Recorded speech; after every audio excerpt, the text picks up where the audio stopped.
All right. Hello. Welcome to another edition of Low Code Campfire. This is episode number 120 for October 2023.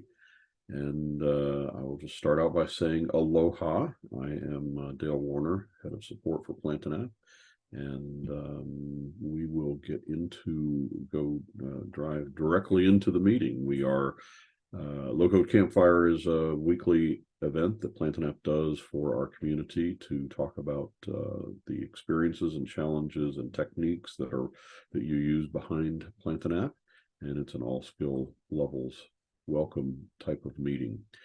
We have recorded all these. They're all out on YouTube, youtube.com/Plantanet, so you can sign up and see more of them out there. We run an agenda that looks something like this. We always say hello, and then we always start with first call. Beyond that, we get into Campfire website, any feature requests you might have, and we'll submitted topics if we have any. After an hour or so, we go into our Afterglow segment. That's where we turn the recording off, raise a virtual beverage, and say cheers. So do jump in, engage with us, tell us how we can be of more assistance to you. We have very few guidelines, but if you've got noise going on in the background, it'd be great if you would mute. You can submit questions and topics in advance. Use this QR code, or it's a link in the emails that we send to you.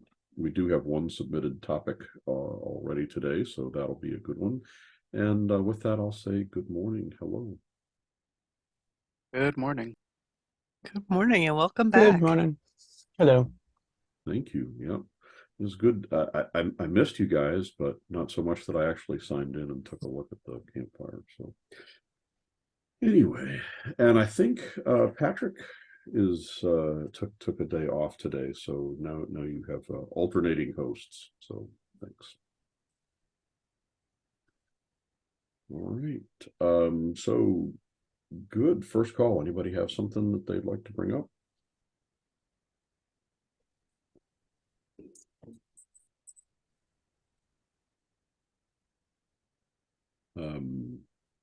So Mark had the topic that had a pre-existing question, and so that's something that we can dive into. And then, as always, I have at least one thing in my back pocket that we can talk about, some new features that are going on in 126, so we can get into that after a while. Mark, good morning. Are you ready to share?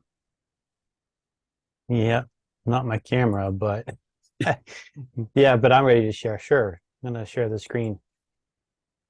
All right, please do. So, good people, this is an automation job sending emails, and it likes to send emails just fine unless there's an attachment, and then it doesn't want to send the email at all. So I'll get there. Sharing the right screen.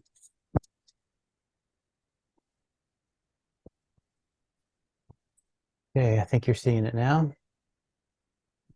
Yeah. That toolbar out of the way. Okay, so over here we've got the jobs. We're going to focus on the top one here, and all I need to do, if any of you followed the guidelines that Dale put out there to create a bulk emailing job, this is an exact duplicate of that. So all I need to do is change this status to pending, and the automation job will pick it up and send it. Pay no attention to what's going on there because we're going to do this manually. It's disregarding the attachment instructions there. The automation job is over here. It's in this action, send emails, and it's just typical email fields, to, from, body. All of this works, except when we get down to here where there's attached portal files. If I attach it using the button, it goes and finds the file that I need in the directory structure, which I have done. That's why that file is there, router.pdf. I've also tried putting in tokens in here instead of that, not at the same time. And the token I have just simply put together in a previous action, put it together in here. It's out now because it wasn't working and I was trying other things. So you see the structure. What happens is if I resend, which just simply changes that to pending, the automation will pick it up. I'm going to refresh. oftentimes it's already working by the time I hit the refresh button. So it changes to sending, which means it's trying to do it, but it'll never get past that. And if I were to take the attachment out, it would go to sent almost immediately because there's only one email going out. So if you look at your job, you're never getting to the next step, which is where you change it to sent status, right? Right. Yeah. So an error is happening somewhere in the email. Have you looked at the logs for the? Yep. But I'm going to refresh, so maybe I can get some more items in there. Only one this time. Maybe this means something to you.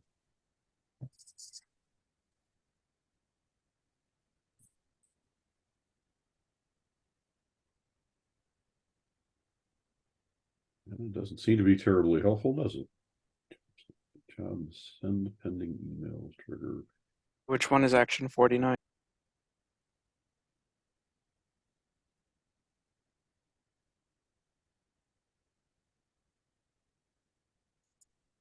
You see a number? Well, the numbers are gone in this version. Yeah, this is 1.24 plant and app. I don't see a number unless there's a way to get to it. I'm still running an older version, and mine has the action number at the end of each line. In automation, Ben? Correct. Okay. But just changing this value down here causes the error to go away. So I'm pretty confident that this is the problem.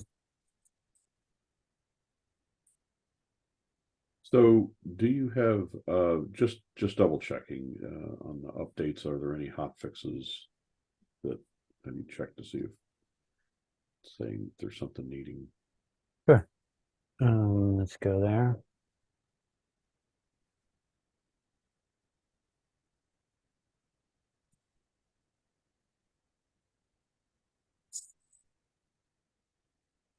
And it says something for, yeah, what's that one got to say?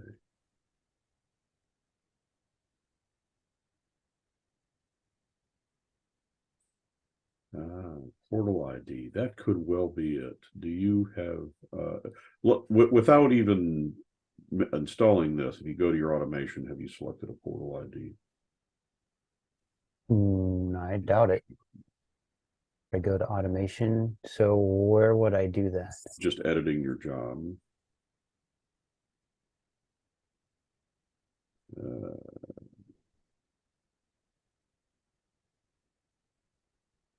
All right. Can you change over to the old view in automation?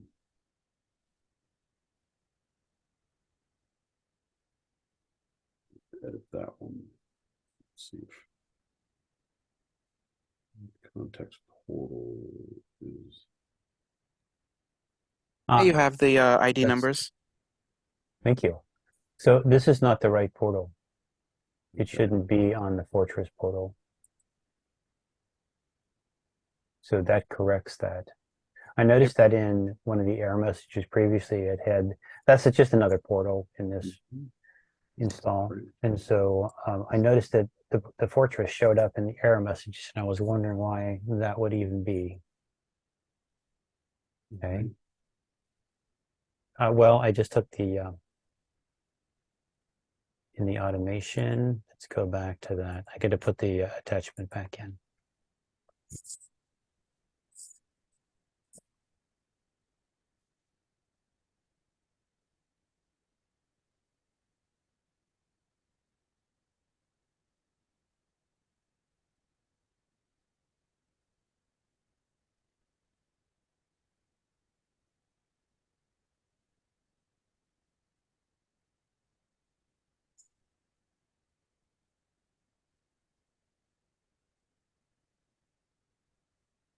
Save.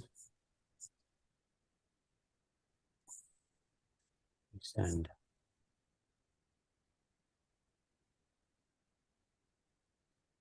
Well, gentlemen and ladies, yep, it changed the scent, and that is not something that I have seen in recent days.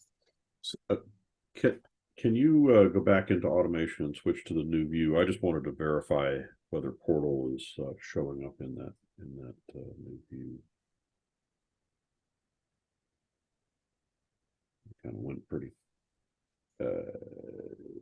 Yes, so the up at the top, it did have it, and we didn't have to switch back to the old view. If you go up, Way at the top. yeah, College Club of Cincinnati is the context portal. That's, so the third one there.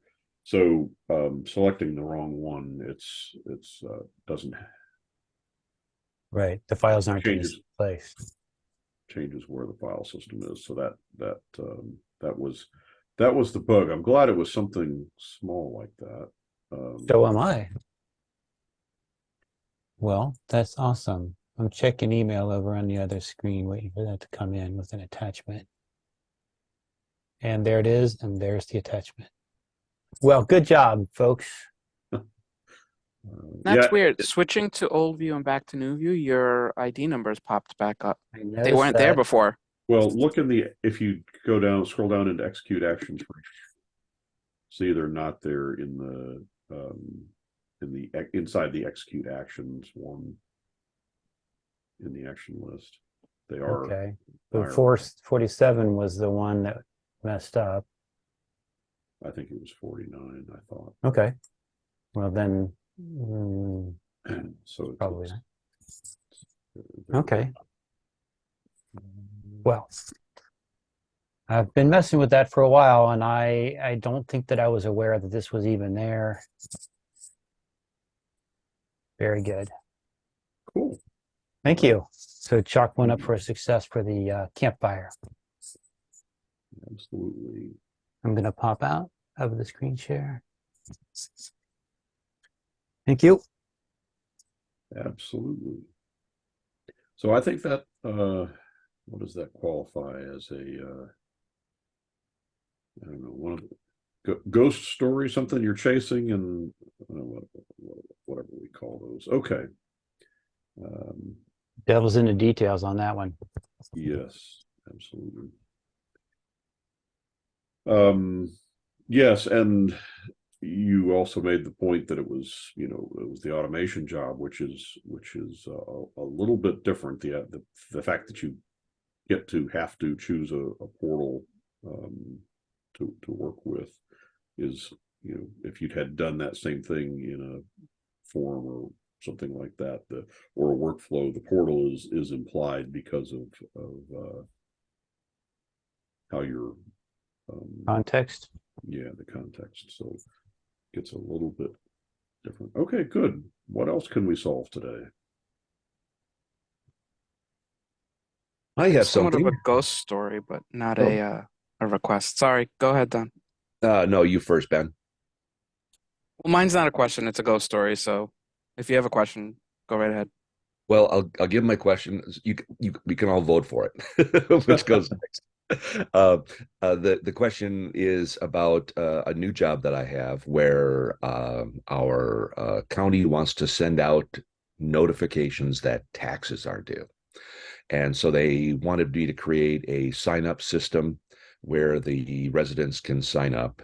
And then on, I think it's 7 days is their requirement, 7 days prior to taxes being due, we send them a notice, an email.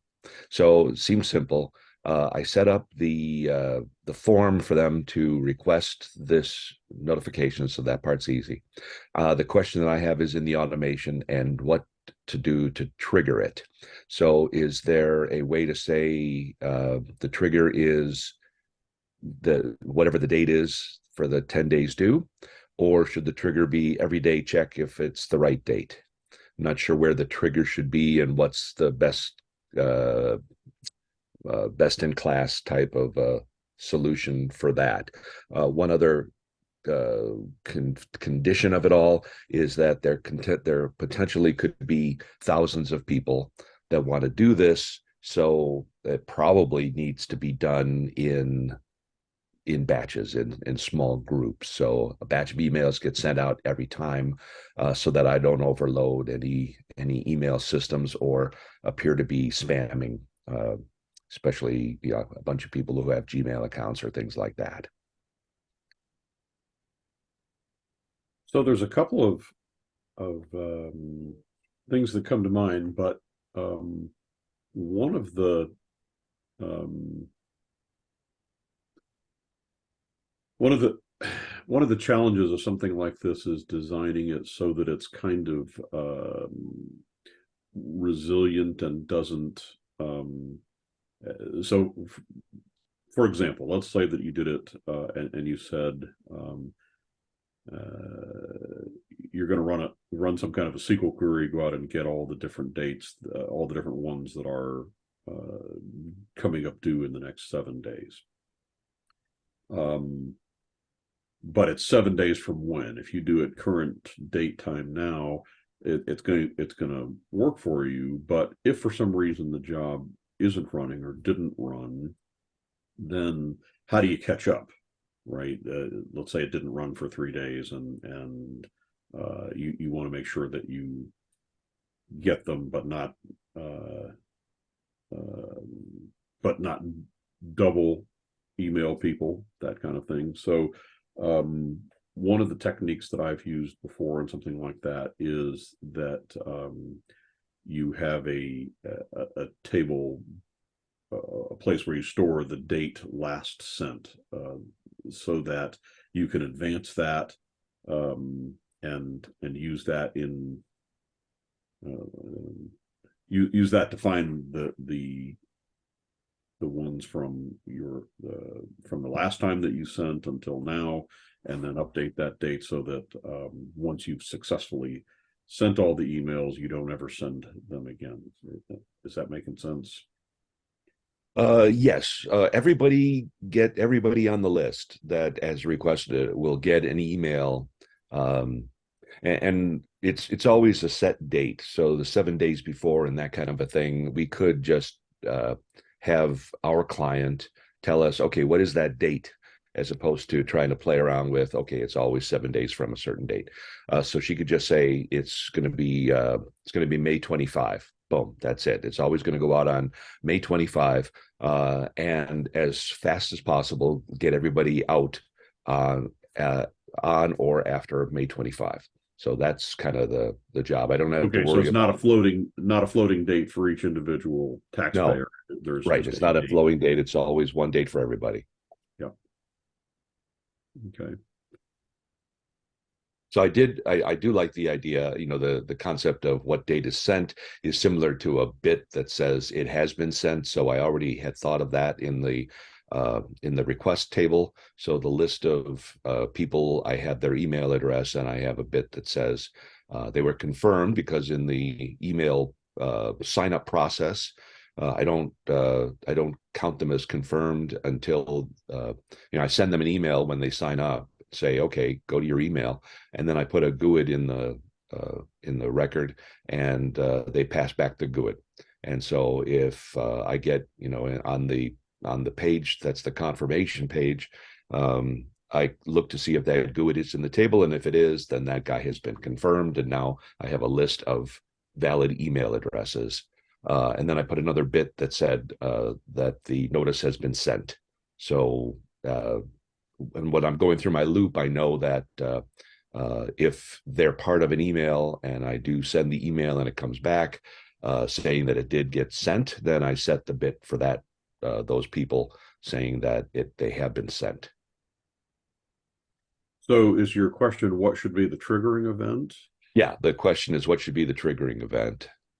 Should it be and especially since I'm doing this multiple times, so I'm assuming that it's if the date is after the if it's equal to or after whatever the date that I'm supposed to send, then go grab 100 emails that where it's not set to sent, and that'll be my list.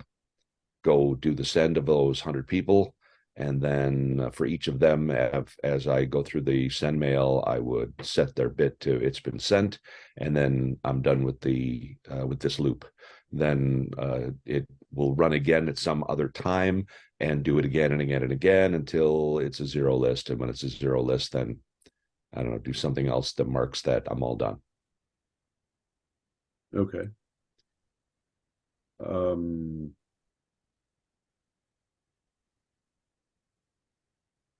And you're thinking in terms of doing it in batches of 100 to keep from spamming. Is that what you're? Yeah, that's my thought. Instead of just doing all of them, conceivably we could have thousands of people on the request list. Right. So then in which case you're talking about some kind of a repeat on interval trigger, and maybe you're going to send a batch every 5 minutes or something like that. Right. So Okay. you could say every 5 minutes this job would wake up and do work. Yeah, sounds like as opposed to a like either a cron job type of a thing or a match of an exact date. Right. If you do it on an exact date, then it's just going to run the once and never again. Right. So because you're saying you want to do them in batches, you're going to have to do some kind of repetitive. It could be repeat on interval, which is pretty simple. You could do a cron trigger as well, but it's still going to result in, and actually a cron trigger, I think you can set it for a particular range of dates. So you could get it pretty specific for maybe running only one day a year, but every 5 minutes, kind of a thing. You'd have to research the. So Okay. I do this, Dale, with I do it with an extra temporary table, and do it with a trigger on that temp table. And then I have 2 automation jobs, one that's on a schedule and one that fires up based off the trigger. And into that temp table, I just put a record that looks that fires, and the trigger fires. And then at the end of my workflow, I just say, do I have any records left to process? If so, put a new record in that table. Yeah, I've done things like that before. Things that this, yeah, there's lots of ways to design the triggering event, but I think you're on the right track to say to get them in a batch and to keep going doing a batch until you're not getting anything back. I think the question kind of is, how do you the other 364 days a year, how do you keep it from waking up every 5 minutes and saying, is there anything to do?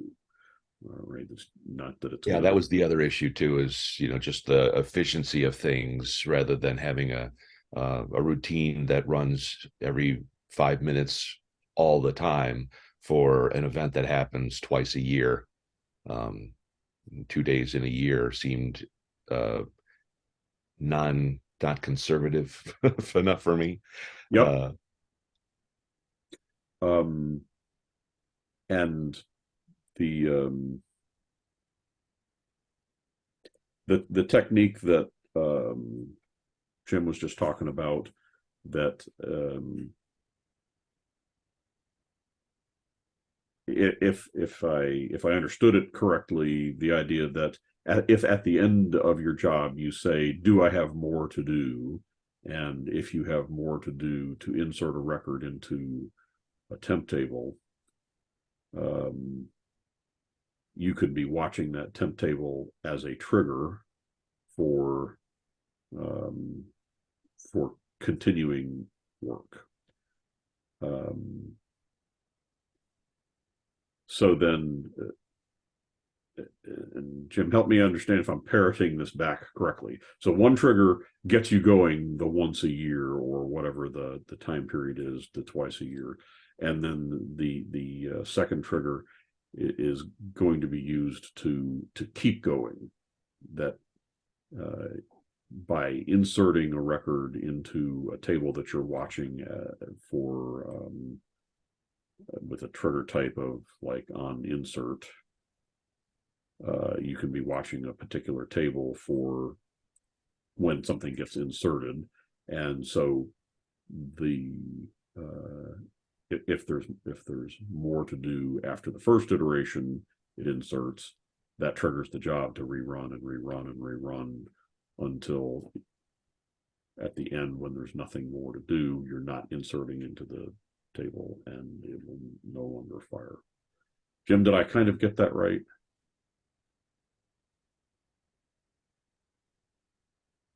Too many unmute buttons. Yes, so my two jobs, one is scheduled and when I need it, and it just starts off at and runs the job and looks for 100 records. In my case, I'm pulling 100 items from an API call, but it did.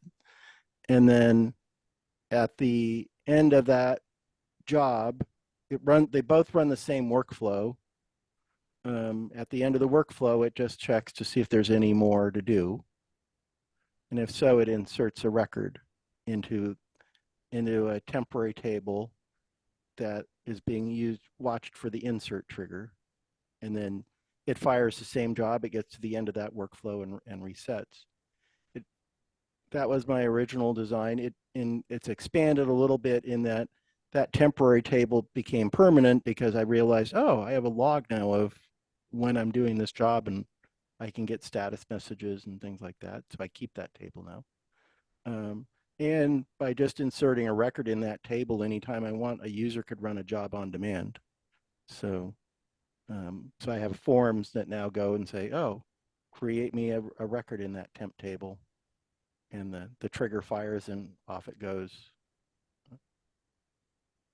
as needed. So it doesn't, if there's suddenly we have to send a message out to everybody, you don't have to go play with your schedules or anything. Just, go put a record in that table and it takes off.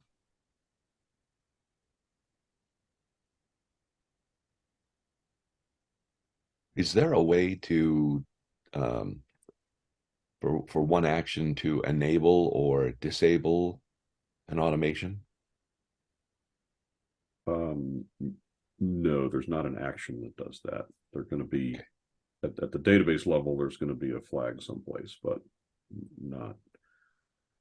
we don't have a built-in action to turn it on and off. Okay.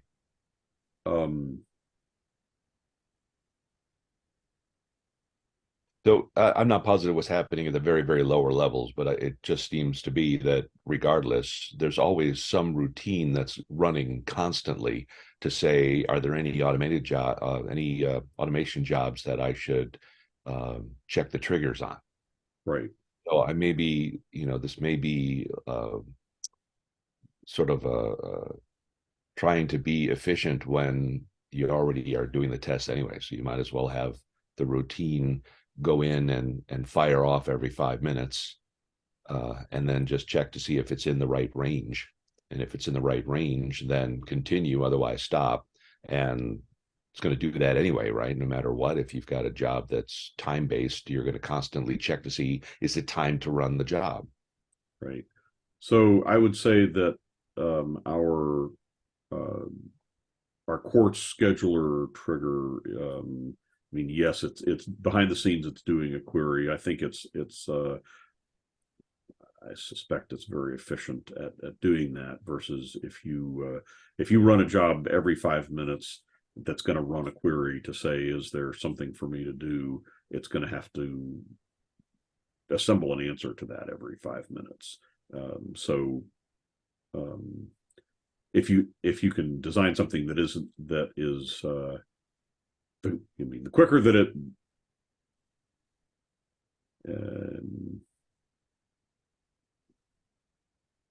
Right. If you're actually querying your table, you're doing all the work to say, is there work to do? If 99.9% of the time you know that there's not work to do, you could design it another way.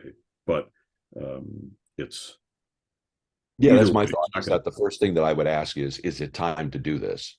yeah. And that would be very quick, very efficient, Yep. very little resources to use to see, just checking the time and comparing it against a set time.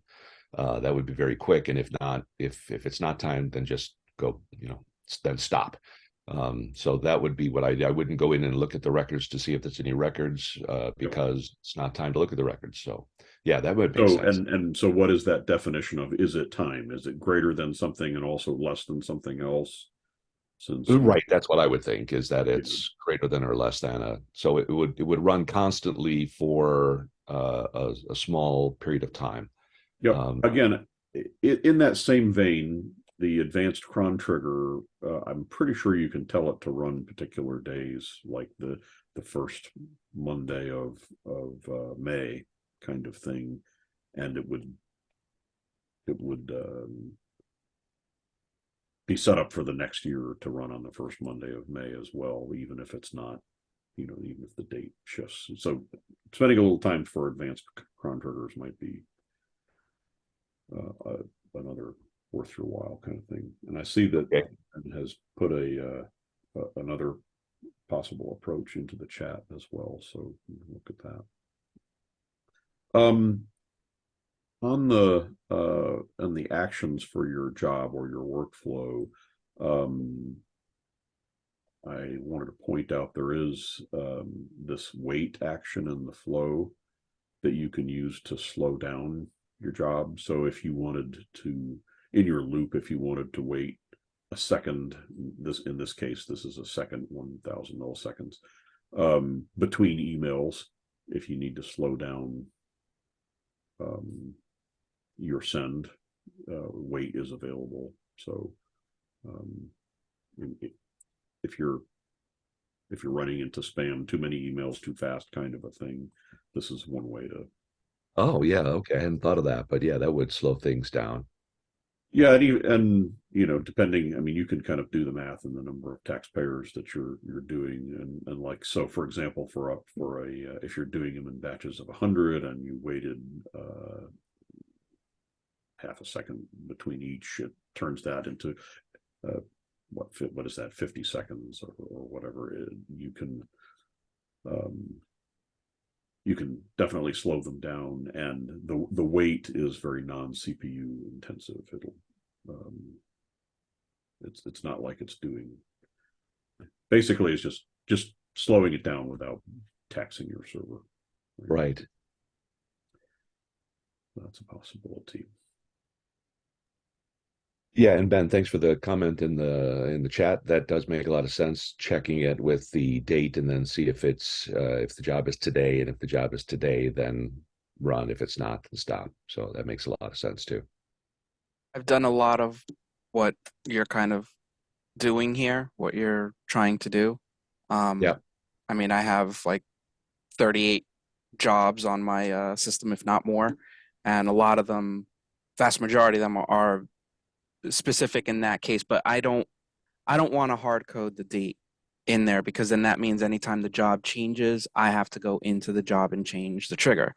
So what I tend to do is I throw it into tables, make it dynamic, let the user be able to control the trigger time. And all I have to do is set up mine so that it triggers on a daily basis. And then every day at like 6 a.m. or whatever, it runs this, and then it checks the rules. And if they put a rule that says on, March 25th, it's supposed to run, and today happens to be March 25th, that means I'm running. If the answer is no, it doesn't match to any of the days in the table, then execute the stop command, which terminates the job. And that's pretty much it.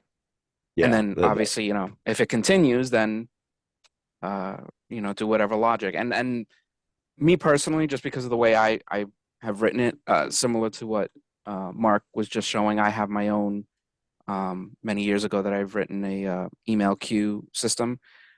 I don't do things in batches per se. I throw everything in the queue all at once. And excuse me, then I let the queue handle the speed.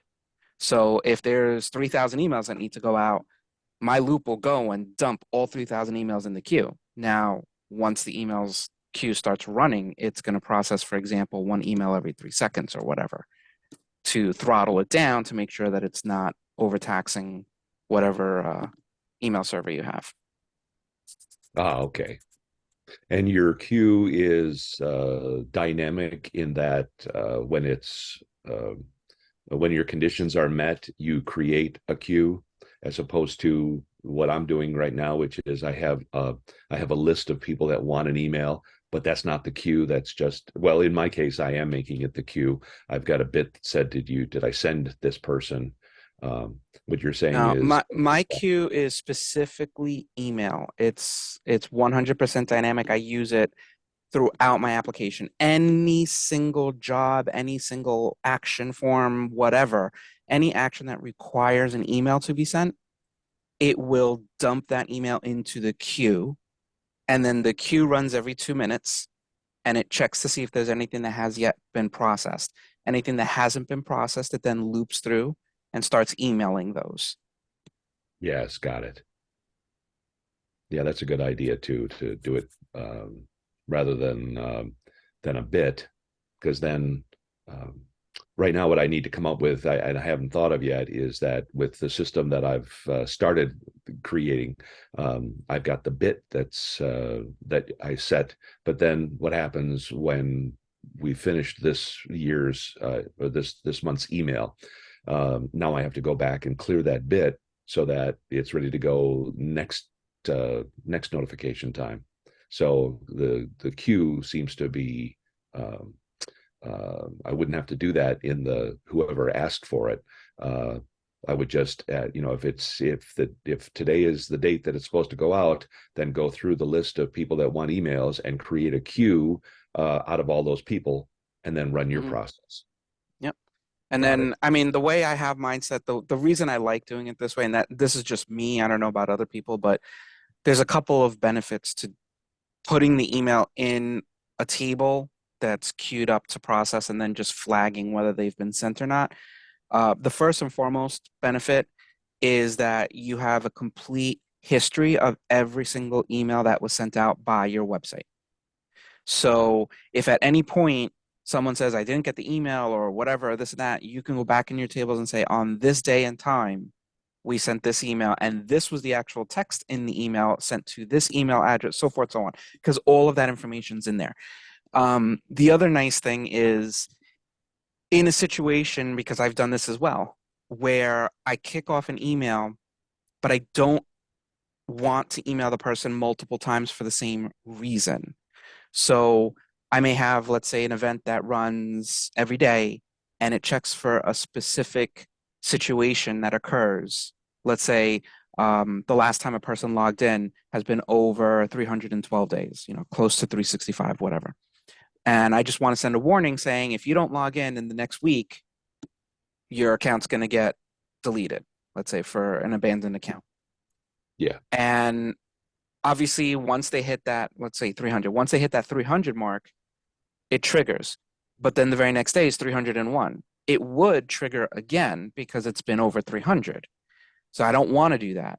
So what I do is, once I pick out my initial list, I then do a quick query into my queue table to see, is there a sent message for this email address with this particular subject that was sent, let's say, within the last X days or whatever. If I find that record, then I know I already emailed them. I'm not going to email them again.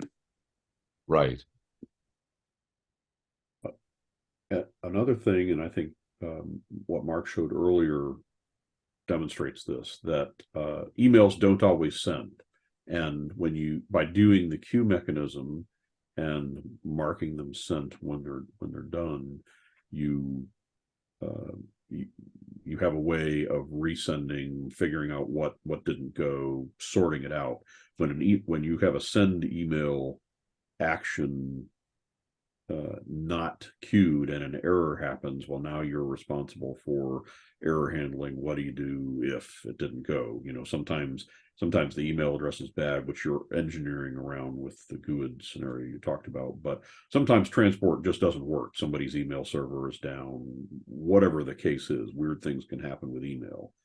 By building it as a queue, if you get a good send, you can mark it a send to go on. Anything that doesn't go, you now have a record of it, and you can go back and you can resend. That makes a lot of sense as well.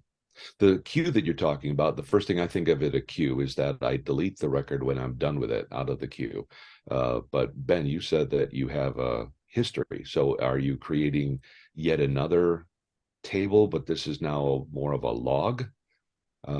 Or do you use the queue and just have a bit in the queue that said, that it's processed, and the next time you go to the queue, you're looking for the first record that's not processed?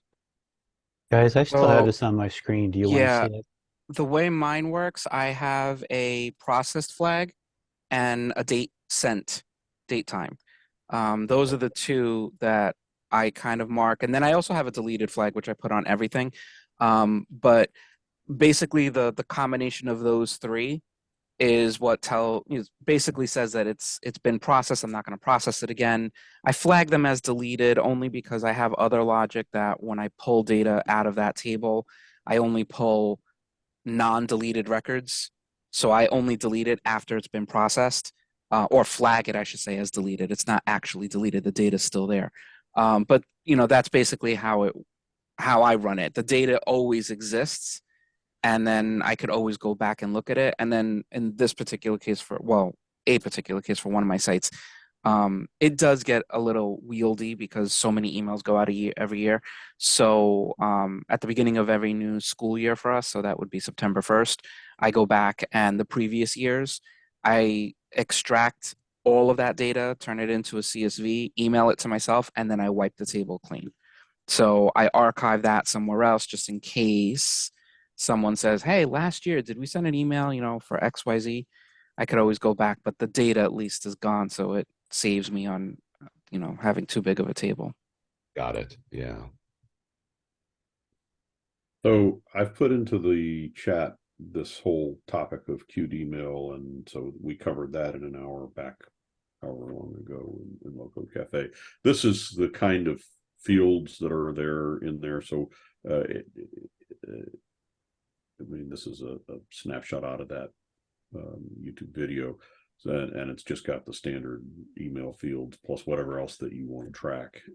But the idea then is this has multiple sources. You can have, in your case, you can design it just for the one source, but by building a queue system, now all of your emails could go through and you would have this proof of being sent all established. And Got it. Mark, you were going to offer. I was just saying that I still have that queue on my screen if you wanted to just see it. For Don. Donna, you got the idea okay? Yes, I got it. Yes. Okay. We're good. Great, Ben, thank you. You were next. Yes, it's just a little bit of a, I don't know, maybe a ghost story. I'm not quite sure, but basically what it boils down to was earlier this week, I got an email notification from our networking crew. And just to give a little bit of a backstory, I have a bunch of virtual servers that they give me, and they typically throw 60 gigs on the hard drive. They do, I don't know what they do for the schedule for backing up of systems. They image these virtual machines and set them up, with database backups and image backups of the entire machine or whatever, X many days. I don't know how it works, but all I know is that if something goes wrong and I have to restore, I have to get them involved, and it takes hours, if not days, for them to bring everything back. So because of that, I set up my own daily backup of the website files and the database files. So every day at like midnight, it makes this backup and stores it on the hard drive. I keep typically 7 days worth. Anything above 7 days, I delete. So that way, at least within the week, if there's any major errors, I can always go back myself. I don't have to get anyone else involved. Well, apparently the backups were getting extremely large. I didn't notice it because I'm not looking at the files. And the networking people got an alert that the hard drive ran out of space. So they emailed me. So I go and I take a look and I realize that my backups several months ago or whatever, maybe even a little over a year ago or so, started really getting larger and larger and larger to the point where the zip file itself was, for just the database, 10 gigs. And I was like, no, something's not right there, because there's not that much data in the system to warrant that size. Mhm. So I started digging through. For a while, I could not figure out what the heck was going on. So finally, I wrote a script that calculated how many records were in every single table in the database and how much space it utilized on the hard drive, and organized it in descending order. And I found a table that I didn't even know existed. I never looked at it. And that is an API audit table. And the reason why it hit me now and not years ago was because this is a Plantain app new table. Every single time an API is called, it adds a record to the audit table. And again, another reason why it didn't really hit me was because the APIs I had were not being called all that often until I added an API that's being used by a third-party system that runs every single time the person loads a page. All of a sudden, I'm ending up with like 65 million records off of this one API. This one table was taking 9 gigs of space. Yep. So I ended up writing some code similar to what I've done with the audit table or the history table of jobs that run, to clean that up. Because, same thing, the histories on jobs don't auto clear.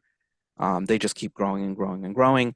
So I did something very similar, and I basically set it up so that, it doesn't keep anything more than, for example, 3 months, except this one particular job that I know grows quite quickly. I set it up with a 10,000 record limit per day. So like every 10 minutes or so, it checks for that, particular day, for that particular job. If the count is more than 10,000, it deletes anything over 10,000. Just keeps the most recent 10,000 entries. And that's my way of just kind of managing that table to make sure that doesn't grow out of control. But, just again, heads up, if anyone else has a situation where your database just suddenly like blew up in size and you use APIs, especially if you use an API that's called either every few seconds or whatnot, definitely take a look at that Plantain app API audit table. Do you recall the name of the table, Ben? Yeah, it's hold on, I'll just pull it up right here. It's Plantain app audit API audit endpoint. Excuse me, Plantain app _audit _DNN API endpoint.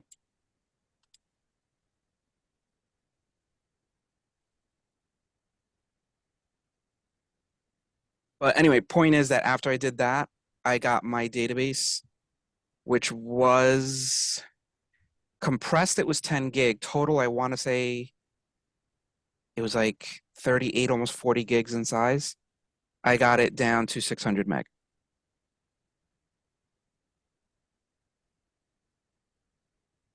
So that was quite a difference. I am seeing that problem with my backups, and I hadn't figured out where it was coming from. So I am. Those are the two tables that have now bit me. Is the DNN API audit table and the jobs history table, because both of those just keep growing. They don't auto purge themselves. They don't clean themselves up. So those two tables both have now bitten me. So I've written code to, address that. But just a Right. heads up for anyone else that has something similar. Good catch, Ben. Absolutely. I know there's been some discussion about that recently, and Patrick might be able to help me remember what we've discussed. But yes, I think that I will bring this up as we should have some mechanism that just doesn't let these continually grow. Well, if anyone cares, there's I put in several days ago a feature request for the API audit self cleanup. That's a good one.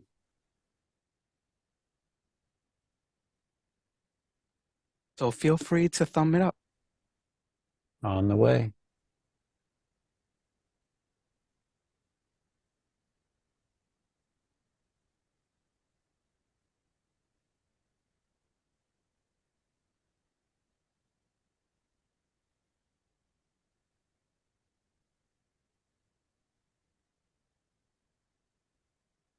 I mean, truth be told, one of the items that I put on there, and honestly, I think this would probably be the biggest kind of saver, is, one of the things I noticed is that audit table, other than looking at the table directly on the back end, there is absolutely no front end link to that.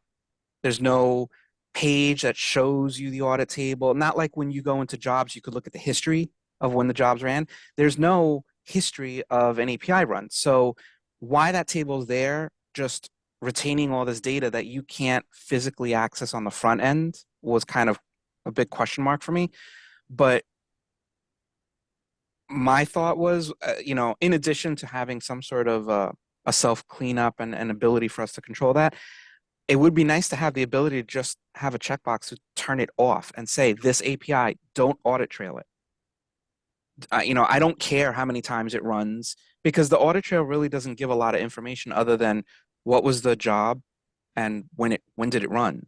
There's really no significant data, no IP address of who ran it, nothing like that. So it's not all that informative. And at that point, like this particular job that I know is blowing up my system, I don't care. I'm like, I don't want you to audit that and, record every single time it ran. I know it's running like, 30 times every second, depending on how many people are on this other system. So, turn that off. And that would actually also save on a lot of write to the hard drive, because every time it runs, it doesn't have to continually be throwing in these records into that audit table. All right, good catch. I will bring that one on to the attention of the product team as well. We are 7 minutes left for today. Does anybody have one we can get to? I have a general question about a workflow token. Perfect. I'm creating this table of data types, and each data type I have a workflow that processes records. It's sort of a generic table coming in, and different depending where the data came from, it needs to be processed differently. And I was trying to play with how to tie a token or something to that record to say, okay, you found this record in there, go use this workflow to process it. And I haven't found the right combination to either set up a token or how to execute that workflow, either by the ID of the workflow. So right now I have a master workflow that says, well, if the job is this, I have steps in there for every workflow conditionally testing Oh. in the work in a master workflow, but it's looks really This- ugly. There is a new feature, and I think it was a hotfix in 125, but there is an action called execute workflow where you can pick the workflow either by a drop down or expression, and the expression is a GUID. So you have to Okay. get the GUID of the workflow, but execute workflow is intended to solve just that, so that you can dynamically compute which workflow to run, and Okay. so you'd have to have some kind of a lookup that says, well, I'm doing this and this, here's the GUID that I need, but you could And that's what I was doing that and setting that into this data objects table where it's, I've identified the type of data object I got in and, so I have a GUID or I have the ID available to me off a workflow. Yeah. But I'll just have to go look to see. I did not go looking for a new execute workflow. Do you know what version it showed up in by chance? I am looking that up right now. While he looks that up, for anyone that doesn't have that ability or that version, I've done something similar, and I use the my tokens area because my tokens can execute a workflow. So the neat thing is that when you're doing the action to execute a token, you can dynamically execute a token's name based off of internal token names. So for example, if you have a bunch of tokens starting with like CMD as a command, like what I do, and then what comes after CMD is dynamic, I could say execute this token, bracket CMD, and then bracket whatever my variable is that holds the name, close that bracket, and then close that outer bracket. When you run that and set that up using the create tokens, you set it up to do recursive like 2 loops. It runs those tokens to build the name. Yeah, exactly how Dale just wrote it on the screen. And then you end up with CMD, whatever the actual name is, in the brackets, and then that's what's going to end up being executed. And then that executes the appropriate workflow that's attached to it. So that's another kind of roundabout way of doing it. I do this for asynchronous operations myself. I've put it in the chat, but the execute workflow action is 1.25.129. Just yesterday, I put in 143, so I can go look for that now. Good.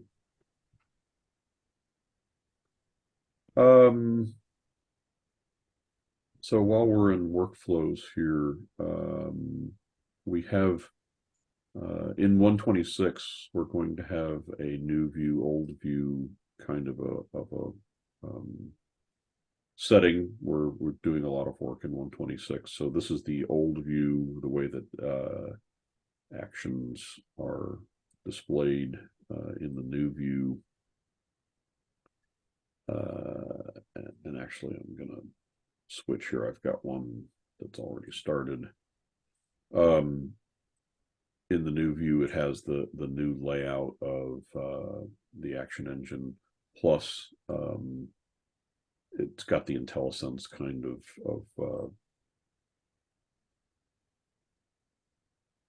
so if we have a variable input 1, then when you're typing, you've got it as IntelliSense. So those kinds of capabilities, and again, the new look that we've designed. So when you get to 126, be on the lookout for the availability to go to the new view. We've left the old view available in case there are any potential bugs. It's quite a bit of work that goes into making all of that, IntelliSense work.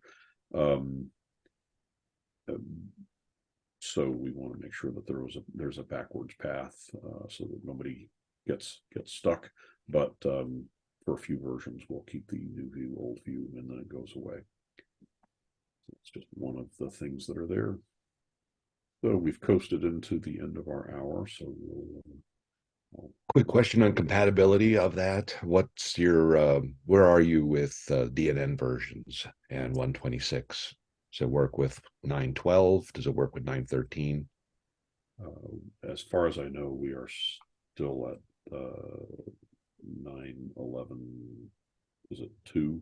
I believe 911.2, yeah. Yeah, I've been out for a couple of weeks, so I haven't heard of any changes to that. We're again what tends to happen is that as we go into new versions, we try to develop against a later version. So there hasn't been, as far as I know, there hasn't been any later testing than 911.2, and I think I've discussed it before. There were issues with 912, so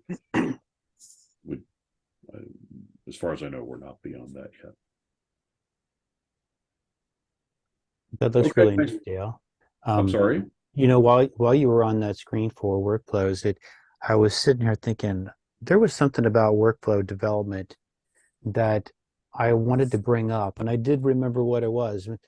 On the top of the screen in workflow, you've got save and you've got save and test. Yes. I have often wanted a test without save and test. So sometimes I just want to execute the workflow. And sometimes, I've got default values programmed in for the inputs. So it does whatever its thing is, but I don't need to save it. I just need to run it fast. And since it's not there, then I have to get out of the workflow and go to the list and run it from there. So it's just a little step saver. Yeah, I suspect we're probably not going to go there. I think we run it off of what's saved. So I don't think we'll be able to do an in-memory kind of oh, I see. You might want to say run the unsaved version. No, what's been saved is what I would want to run. Yeah. Previously saved. Like oftentimes I'm not even, I'm changing the workflow, I'm changing the data over in another tab, and I just want to run the workflow again. So I pop back to this window that you're looking at, and you can't just run it from here. Right. Yeah. I think opening in a new tab is I mean, I understand the use case. It doesn't sound like one that is going to get too much excitement from the product team. If That's a polite way to tell me that. we have so many things that we don't get to, that something that's a low use case and easily work around. I don't want to be. It's all right. Sorry if that's my own, if my own opinion is showing, but I can't imagine that we'll get to that one. So cool. On that negative note, we'll round out the hour. Anybody wanting to stick around for a few minutes and talk off the record would be happy to do that. And thank you for joining us, and we will see you again next Friday. Low Code Campfire. Thanks.